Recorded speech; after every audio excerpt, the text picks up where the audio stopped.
अस्सलामुअलैकुम। आप देख रहे हैं शान न्यूज़ और मैं हूं आपके साथ इस्माइल यास।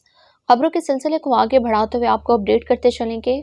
गंजाह से हमारे नुमाइंदा बिलाल भट्ट की रिपोर्ट के मुताबिक पाकिस्तान मुस्लिम लीग नून गंजाह के सदर तारिक महमूद भट्ट की क़यादत में वफ़द आज़ाद जम्मू कश्मीर कानून साज असम्बली की हल्का LA38 जम्मू 5 से नौमंतखब रुकन असम्बली चौधरी ज़ीशान यूनुस से इनके डेरा टांडा में मुलाकात की और शानदार कामयाबी पर इन्हें दिली मुबारकबाद पेश की है। वफ़द में डॉक्टर मोहम्मद अकरम ताहिर, मीर मंजूर हुसैन, आतिफ भट्ट समेत मुस्लिम लीग नून के रहनुमा और कारकुनान शामिल थे। वफ़द ने चौधरी ज़ीशान यूनुस को फूलों का गुलदस्ता और कामयाबी की खुशी में मिठाई भी पेश की। इस मौके पर चौधरी ज़ीशान यूनुस ने वफ़द का शुक्रिया अदा करते हुए कहा कि इनकी कामयाबी में पार्टी कारकुनान, जराल बरादरी गंजाह और इंतखाबी अमल के दौरान ताउन करने वाले तमाम अफराद की मेहनत शामिल है। उन्होंने कहा कि वो अवाम के एतमाद को कदर की निगाह से देखते हैं और अवाम के तवक्कुआत पर पूरा उतरने की भरपूर कोशिश करेंगे। चौधरी ज़ीशान यूनुस ने मजीद कहा कि इनके दरवाजे अवाम के लिए 24 घंटे खुले हैं और हल्के का कोई भी शहरी अपने जायज मसले के सिलसिले में बराह रास्त राब्ता कर सकता है। उनका कहना था कि कामयाबी दरअसल अवाम की कामयाबी है और अवामी खिदमत इनकी आवारीन तरजीह होगी।